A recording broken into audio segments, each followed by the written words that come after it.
Lesson 13, détente. This is a big one. This is the one that, even when we teach it, it's something we have to get through. I actually think it's very interesting at certain pages, but prepare for a long list of treaties and things and other things and other things and other things.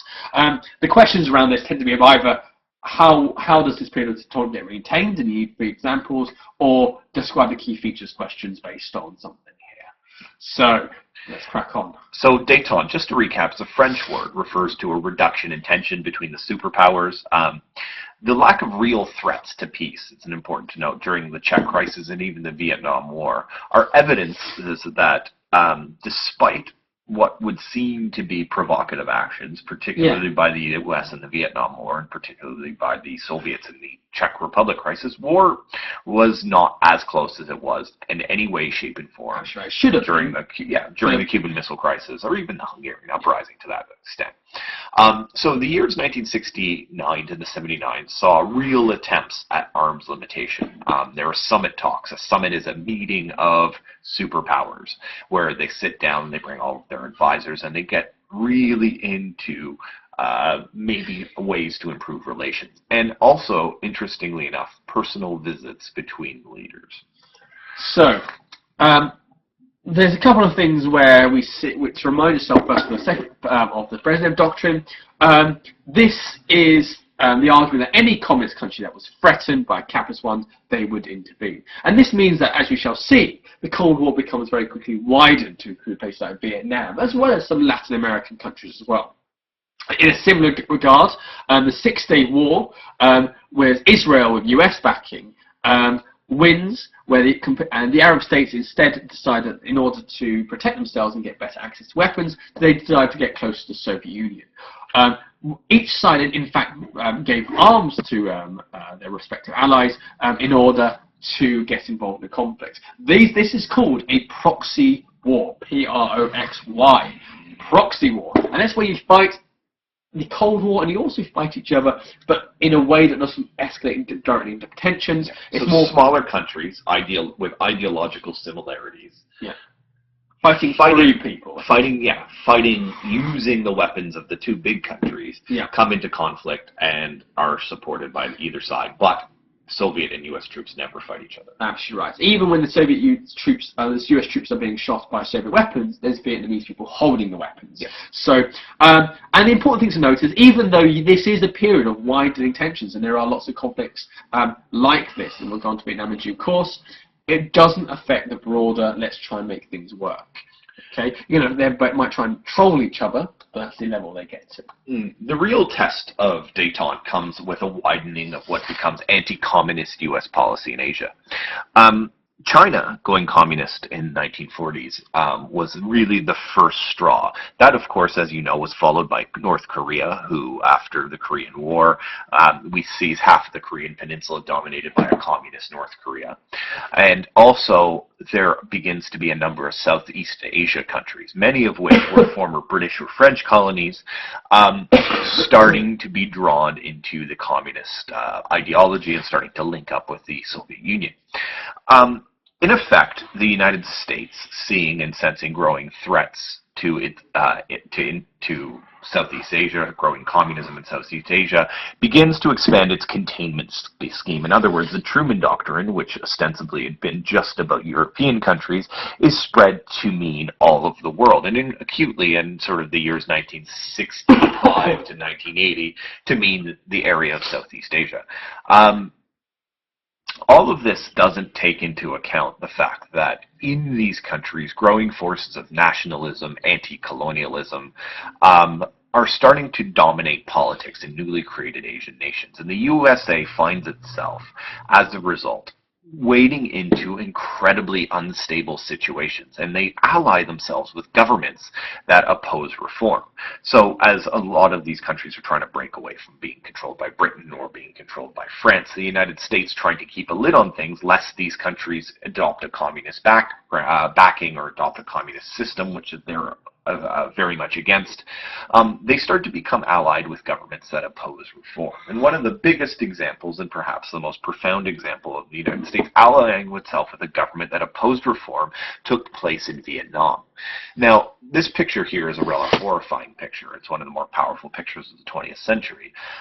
Saigon, the capital of Vietnam, 11th of June, 1963. A Buddhist monk protesting the oppression of a U.S.-backed, U.S.-supported government in Vietnam, burns himself alive in protest of the government. And this really begins, in many ways, an unstoppable revolutionary movement against the status quo in the country of Vietnam. That's right. So South Vietnam was strategically important, in part because it had a large access to the coastline of Asia. It was nearby a lot of allies, and had previously been a reliable sort of semi-monarchist situation. However, the existing sort of South Vietnamese government is taken over by an army-led coup, which is far more hardline on communism. And the US, in this sort of line of, well, our enemy is a friend, but also the idea, we mentioned before, of he may be a son of a, but he's our son of a, that coming all the way through. What happens is they support this clearly illegal coup. The government fails to organise a stable government, and what we see is that communist North Vietnam begins to exert pressure to try and take over the rest of the South, and we see a sort of a two-front war. There's the regular forces of North Vietnam invading South Vietnam, and there's a conflict which actually generally goes the way of South Vietnam. But at the same time, there's the Viet Cong, who are like guerrilla fighters, who are usually South Vietnamese communists who attack and are by surprise, or attack in the cities, or attack or ambush sort of American advisors. There's very few of them at this point, or South Vietnamese soldiers, and then run back into the jungle. Now, Kennedy started this. Okay, Kennedy. Okay, and he started this by sending in advisors. Now, Lyndon B. Johnson escalates the conflict, in part because as a couple of US advisors are attacked, and in part because once you've started, if you walk away, you look weak.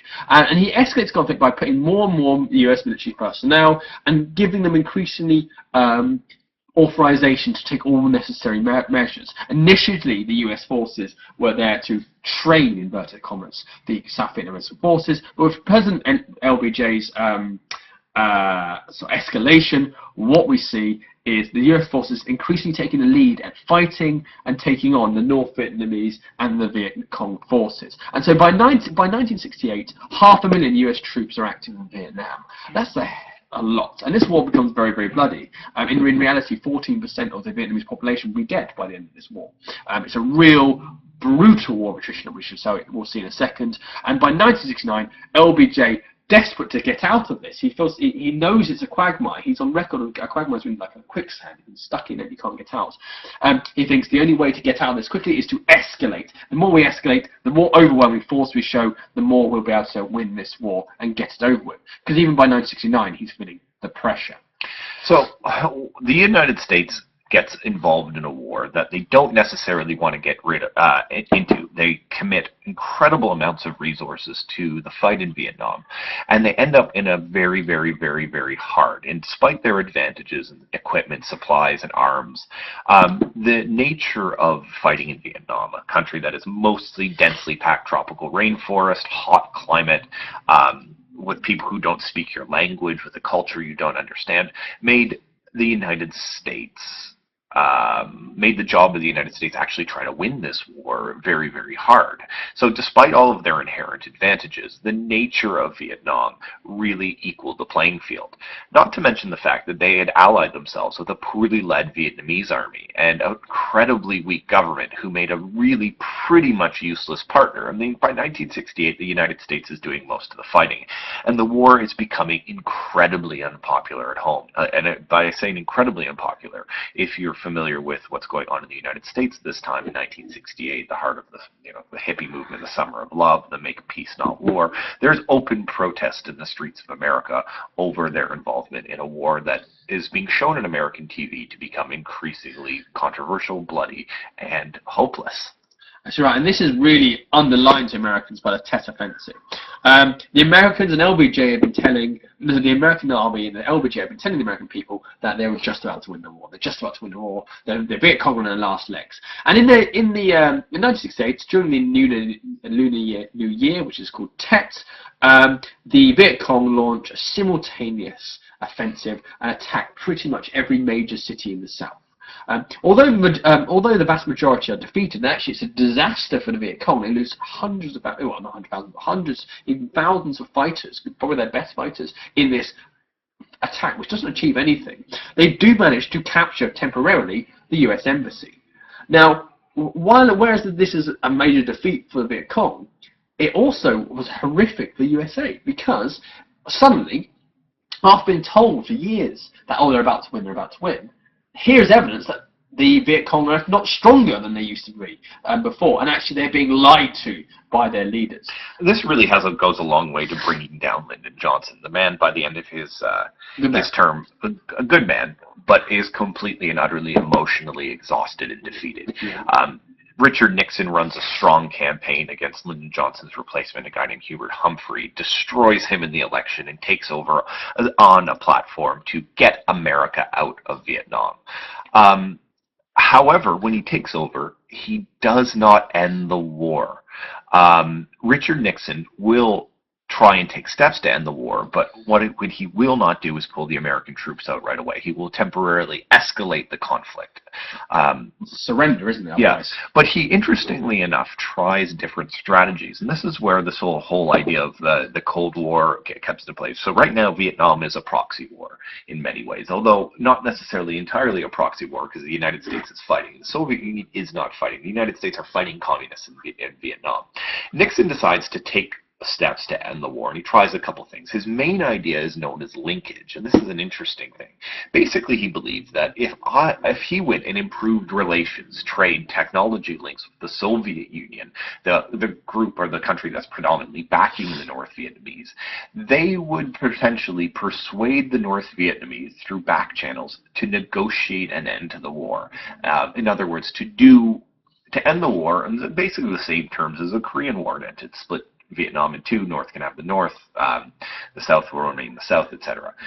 Hence the term link. So linking, improving relations with the Soviet Union and its allies, including the Chinese, to get those two principal communist allies to force the Vietnamese to negotiate with the United States. And this is a particularly impressive solution, because the sort of Vietnamese war machine is based on Soviet weapons and Soviet money. And if these guys suddenly say, no, you need to stop the war, and if you don't, we'll take all your money, they will lose the war. So actually it's a lot of influence. And a reason, I'm going to stop here very quickly, because there's a weird thing. Détente is an elastic phrase. We've been mentioning détente since the end of the Cuban Missile Crisis in '63. Some people say that détente starts there, and it goes all the way up until 1979. There is an alternative argument that détente starts in about 1972. Which is when Nixon comes to power and goes to 1979. The exam board might ask for either periods of dates. Now, the best way to imagine it is there's a sort of up between 1963 and 1972. There is good feeling, but like they're not actively trying to improve. They are, let's try and be friends, but they're not doing anything to try and resolve the Cold War. After 1972, there's going to be a period where there's real efforts to try and improve relations, and this is the start of it. And the reason we mention this, therefore, is if they ask a question, what is the reason for détente?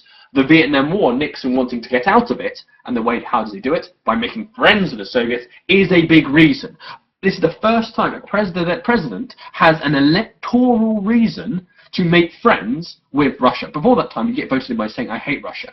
And now, in a sort of convoluted way, by making friends with Russia, you're helping yourself get re-elected. So, another mechanism, Nixon, tricky Dick Nixon, as he's known, tries to get the Soviet Union on side and to agree to his his demands on sort of North Vietnam, but which will end up actually improving relationships between the American and Soviet Union anyway, is Nixon does a Mean Girls. What that means is he realizes that China and the Soviet Union increasingly dislike each other, and he can start playing them off against each other. So he starts courting and hanging out with China, trying to make Brezhnev jealous. So he visits China. There's a lovely picture there of the Great Wall of China. Look at his awkward, Quakerish smile. And Nixon, by the way, is a very interesting man. Look into his past. His life was not good, and he worked damn hard to get up to the presidency. And in 1972, he goes to Moscow and makes it clear that he doesn't see the obstacle, Vietnam as an obstacle to detente. What he's essentially saying is, I'm making friends with China, la da da da, but also at the same time, if you want to be friends about, we can also be friends. And Brezhnev is suspicious because he does not want America and China allying against Soviet Union. So he's almost being forced to join in and help and deal with Nixon, and almost move his own way towards detente. It's important to realise that this is the era of ping-pong diplomacy. For those watchers of Forrest Gump, for example, there's this bit where Gump is in China playing ping-pong. That was an actual thing. Well, not Forrest Gump, obviously. Where, to show an increased ties and increased friendliness, the American ping-pong team gets sent over to China. They play ping-pong, and they lose diplomatically by 1 point. This is like the increasing relations with China. So a second reason behind detente is Brezhnev is, because of the fear of America getting close to China, feels like he has to make friends with America to keep them on side. Brezhnev also has his own motives for wanting things improved. He wants access to US grain exports and US technology, i.e. Russia has lots of grain, but also not enough to sort of fund all itself, and certainly does not have the technology US has. And to sort of renovate and economically develop Russia, which is Brezhnev's big objective in the 1970s, he's going to need that. So what are the results of all of this? So Nixon agrees to take part in what becomes known as the European Security Conference. We'll talk about that a little bit later. Brezhnev agrees, as a result of sort of Nixon's overtures, to play an intermediary between the USA and North Vietnam, which will eventually lead to a peace agreement that's signed in 1972.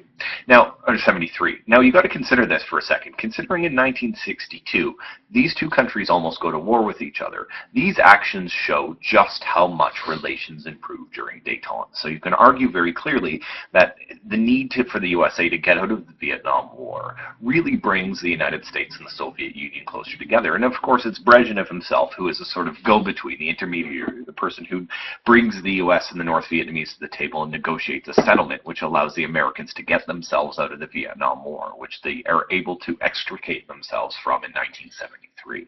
So let's have a very quick recap, because detente always confuses people. The big things which are causing this real increase in relations: Vietnam War and Nixon wanting to get out of it, relations with China and that making Brezhnev jealous, Brezhnev wanting to economically improve Russia, so therefore trying to get them in, and the longer-term effects of the Cuban Missile Crisis really making people aware that the Cold War isn't ideal. So, what happens next? After 1973 are a series of summits, meetings and agreements which show increasing goodwill, increasing moving away from we are enemies, let's try and kill each other. The first one is SALT I. And this is relatively important, SALT I. It stands for Strategic Arms Limitation Treaty, SALT. And it's signed in May 1972. It was actually a result of the European Security Conference that we talked about earlier. Now, Nixon wanted to discuss nuclear weapons with the Soviets. Détente, linkage, economic problems in the USSR made attempt to limit the arms race attractive. Of course, building weapons and paying for the technology and hiring scientists and developing is an enormously costly thing, the total of which can be counted in really the trillions of dollars over the course of the Cold War. So what this leads to is a progressive number of talks, starting in Helsinki and then finally settled in Vienna in 1972, which ultimately lead to the Strategic Arms Limitation Treaty. And what did SALT I say? Now, SALT I had a number of different and important limitations on how many nuclear weapons a country could own. Now, it's really important to know that SALT I and its sister treaty, SALT II, will not remove nuclear weapons. The countries don't agree to get rid of them, but they agree to limit them. The L is incredibly important. So first, ABM, anti-ballistic missiles. Okay, the ABM component of SALT one said that these sort of weapons that are can shoot down nuclear weapons. So an anti-ballistic missile is a missile that shoots down another missile. Only 2 sites are allowed, and only 100 missiles are allowed in each one of these sites per country. There's an interim agreement on offensive arms, which means there's a 5-year freeze on the total number of intercontinental ballistic missiles and submarine-launched ballistic missiles, SLBMs, that a country could have. So there's a 5-year freeze on building any more of these devastating nuclear weapons.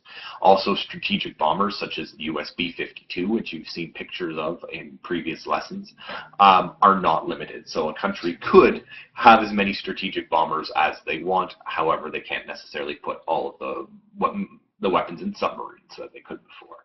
There's also no limit on what are known as MIRVs, multiple independently targeted re-entry vehicles.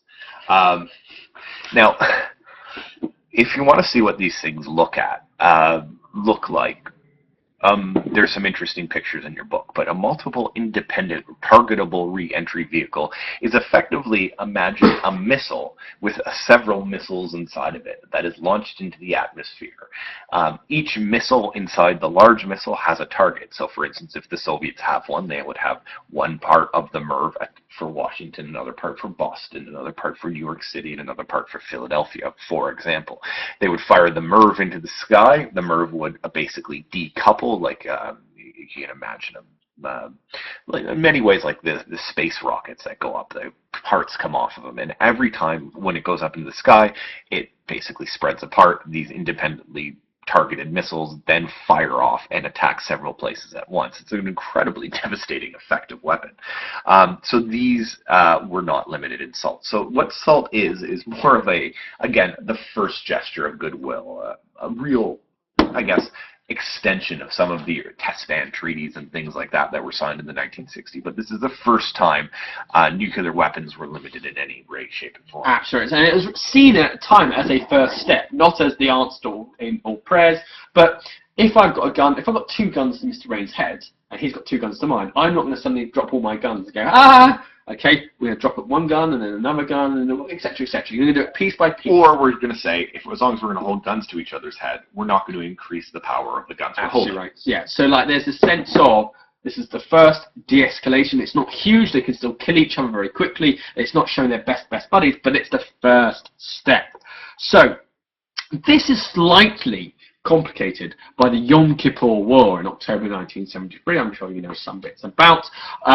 And it is a real test of the optimism of détente, because suddenly, as we've already mentioned, this is going to be another proxy war. We've got the Arab countries armed in part by the USSR, and the Israel versus Israel armed by the USA. Now, in theory, what's happened before is this causes a series of tensions as both sides are funding each other to kill each other's sides, and therefore this increases rivalry. Now, the Israelis eventually sort of went back on the attack after being reached by the USA, partly on the orders of Nixon. But the sort of Brezhnev proposes a joint USA and USSR force to try and reduce the tensions and to sort of save them from each other. The USA refused, and therefore the Soviets got involved alone. The idea that almost Brezhnev wanted a sort of joint peacekeeping operation, it's a little bit self-interested in that at this point the Arabs are losing, and this would help the Arabs because it's basically putting things back how they were. But it's also quite peaceable. The USA, because it's had a vested interest in making sure the Israelis were doing well, because they had supplied them as allies, and they were a bit suspicious of the Arab countries, they refused this, and therefore Nixon is increasingly annoyed by the unilateral, on his own action of Brezhnev. The USA then suggested that there could be a UN peacekeeping force of non-nuclear countries to intervene, and Brezhnev accepts the offer. So what do we see here? We see initially there is tension, there is division, but then the overwhelming, in actually neither really cares enough about Israel or Arab countries to have a massive fight over them and destroy the broader détente, so they decide to compromise. So yes, it's it tests their relationship. Yes, it initially causes tension, but it doesn't cause any long-term harm because the will of them isn't there to make it a big issue. And basically, it allows the countries to save face. Things go back to the way they were. Obviously, the invasion of Israel is thwarted. Israel's borders are secure. They're happy. On the other side, the Egyptians and the countries that had invaded were able to save face. Okay. Now, after all of this, of course, the continued want to increase détente is taken further. The Yom Kippur War had damaged détente to a slight extent, but relations were once again on the improvement again in 1964 when Nixon goes to Moscow for the first time. 1974, when Nixon visits Moscow. In their meeting in Moscow, they agreed to several important things. Number one, that they will continue to discuss further arms limitation treaties to remove the danger of nuclear war. They will limit and hopefully eventually end this concept of arms race, which is putting incredible strain on the economy of both countries. That they'll contribute to the elimination of international military tension and conflict. So they'll try and stop the potential of getting involved in quote-unquote proxy wars, which will, I guess, in a sense, relax tensions throughout the world so that the smaller conflicts don't blow up into larger global ones. And they'll develop more coordination in commercial, economic, scientific, and technical and cultural fields. And this is probably no more evidenced by the fact that in 1975, a meeting in space takes place between U.S. astronauts and Soviet astronauts, known as cosmonauts, and where the two effectively meet up at a space station, and they quote-unquote link up. They shake hands, they pose for photos, they share technology. Basically, the space agencies of both countries work together to engineer this link up as a symbolic coming together of, cultures and technology. It's interesting that this space link-up is almost the culmination and end of the real space race. We mentioned the space race at the start, but we really give much detail with Sputnik. After Sputnik, Russia keeps winning. They get the first animals in space. They get the first man in space, Yuri Gagarin.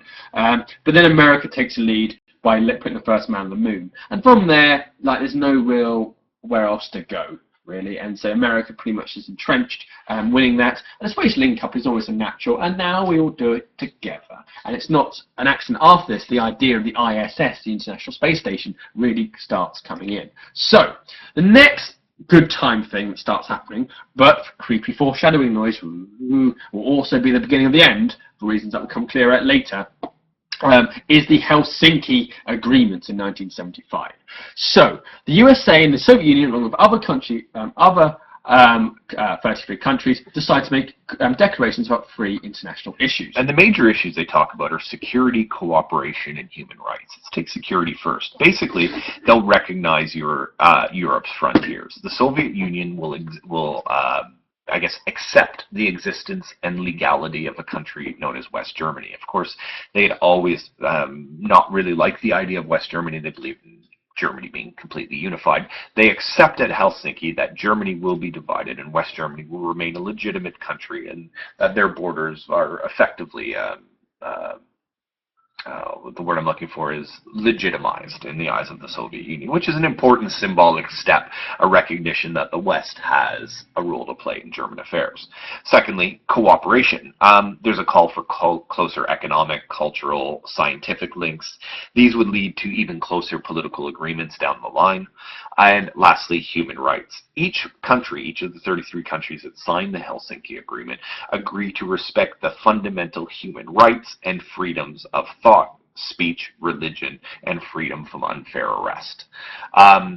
What's important that also about the Helsinki Agreements is the fact that they will allow groups in Eastern Europe to monitor the Soviet Union's adherence to the agreements made in Helsinki. So in other words, the Soviets for the first time will allow Western inspectors, if you will, to travel freely in the Soviet zones of occupation to ensure that the Soviet Union was meeting its agreements to provide basic tenets of freedom of speech and religion in countries like Czechoslovakia or Hungary or Poland or East Germany for that matter. And they're, to, in effect, relieve any sort of idea that the USSR wasn't living up to its commitments and agreements, which becomes evident that it's not later on. And the reason I mentioned the foreshadowing before is keep in mind that Helsinki makes an issue of this idea of human rights. Because it's this issue of human rights that will become the real thorn in the claw, almost, of the relations between East and West. And that's what's going to end up destroying détente down the line. But President Carter sort of shortly comes in after 1977. Yeah, so just actually before we get into the... It's a Watergate, are we? Yeah, well, no, briefly. Nixon gets himself involved in a scandal called Watergate. I think a bit of context about Nixon. Nixon is a very, very hard-working guy, great inferiority complex, got offered a place, for example, like top law school, but because his dad, essentially reasons we're going into, has to work on a grocery store instead, works his way up, really hard worker. He thinks everyone's against him, sort of gets mucked over, was a better candidate in the first time he ran for election at JFK, but JFK was the charming one, so won, and he finally gets the presidency. He's a deeply paranoid man. Deeply, deeply paranoid man. Anyways, he steals the plans for from the Democratic Party for their sort of election against him in 1974, gets caught, gets impeached, which means that he's effectively removed from office. He, in fact, quits before he's fully impeached, and he is replaced by his vice president, a man named Gerald Ford, who is much maligned, actually, for his contribution to affairs. He sort of settled things down, restores trust in government, but Ford loses the next election. He's a one-term president, and he loses to a Democrat named Jimmy Carter, who himself is a one-term president. Bit of a quote from Nixon. Say this to the television audience. I made my mistakes, but in all of my years of public life, I have never profited from public service. I've earned every cent. And in all of my years of public life, I have never obstructed justice. And I think, too, that I could say that in my years of public life, that I welcome this kind of examination, because people have got to know whether or not their president's a crook. Well, I'm not a crook. I've earned everything I've got. That phrase, "I'm not a crook," will carry him to his grave, because shortly afterwards everyone's convinced he is a crook. We won't go into why, but essentially he lies to Congress. Anyway, so between 1974 and 79, there are further arms talks being discussed, but after 1977, the new president, Jimmy Carter, who decides to cast his foreign policy different, starts becoming concerned about Africa. Jimmy Carter is a Democrat. He's an idealist.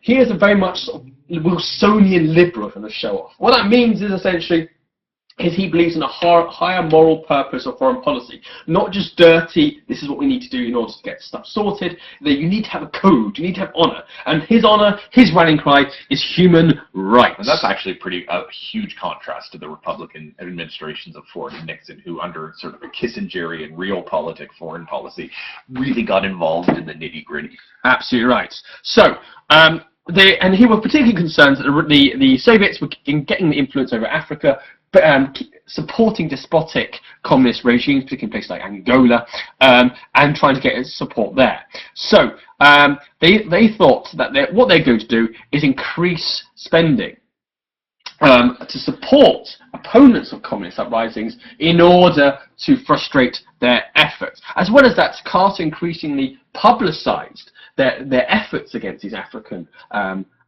sort of attempts to take control, and therefore had basically made a public issue of this. And as soon as you make a public issue of anything, you've kind of got to follow through with it. It's a brave stance by Carter, because it's basically forcing him to take a negative view towards Russia, which makes the wider détente harder. So, even though détente was obviously threatened by some of the events in Africa and other things throughout, the agreements made at Helsinki to continue further talks, and then were furthered by an agreement called SALT II, obviously Strategic Arms Limitation Treaty 2, which would have taken the agreements in SALT I and made further important dramatic limitations on them. So, whereas what am I talking about? So there is a limit of 2,400 strategic nuclear delivery vehicles, which include bombers, as mentioned, the submarine-launched ballistic missiles, and intercontinental ballistic missiles. So that's a really important step. Before, there was limits on the types of missiles you can have. Now they said in total you can only have 2,400. Doesn't matter if they're all carried in bombers or in submarines or in just missile silos, if you will. You can only have 2,400 nuclear warheads. A 1,320 limit placed on these multiple independent recovery vehicle systems for each side. So the amount of MIRV type weapons you could have were limited. There was a ban on the construction of new land-based ICBM launchers, these sort of missile silos that were placed all over. An example of an intercontinental ballistic missile launcher would have been what the United States had placed in Turkey and what the Soviet Union was placing in Cuba. There was a ban on the construction of new ones of these. So in other words, what you have is what you got, that's it. And there are limits on new types of strategic offensive arms. And the idea that this SALT II treaty would last up until 1985. This is the first arm reduction treaty between the superpowers. This is the first one that will require the superpowers to destroy existing stocks of nuclear weapons to come in under the limits of the treaties. Now, as with all treaties, and especially in the United States, the president can make an agreement, but it is not legal and ratified until the president passes it through Congress. In other words, the basics of democracy. If the people, as represented by their congressmen in the House of Representatives in the United States and the Senate, if they do not agree with what the president decided can be overturned. Now, Congress necessarily wasn't for SALT II. That didn't necessarily mean that they weren't going to pass it, but they had some reservations. Number one, they didn't necessarily believe on the limits in SALT II, and they didn't believe or trust the Russians to live up to them. They said these can't be verified. They also feared that the deployment of 2,000 Soviet troops to Cuba was also in contravention of SALT II. So it's the idea that the Soviets were putting more troops in Cuba, not weapons, but troops, sort of threatened Congress and made them more hesitant to sign a treaty as aggressive as SALT II. In 1979, NATO will place long-range missiles in Europe, and in December 1979, what eventually leads to SALT II not being ratified. So in other words, the agreement was made, but it was not passed in Congress, is the fact that in December 1979, the Soviets get involved. In fact, they invade the country of Afghanistan, which is on their southern border. And they get involved in that for a number of reasons, and we'll talk about that in detail next lesson. What all of this means is that even though SALT II, which would have been the largest move towards the limitation of nuclear weapons and probably the most clearest example and largest example of détente, what happens with SALT II and the invasion of Afghanistan is that it's not ratified. It comes to nothing. It's merely words. And the Soviets get themselves involved in a conflict in the country of Afghanistan, which ends détente and really escalates the potential for war or trouble between the United States and the USSR. And that's something we'll go into next session. So that was an enormously long lesson. You guys are probably exhausted. Your hands hurt. We thank you for your attention, and we understand that there's a lot of little bits, but some really important stuff you need to know in there.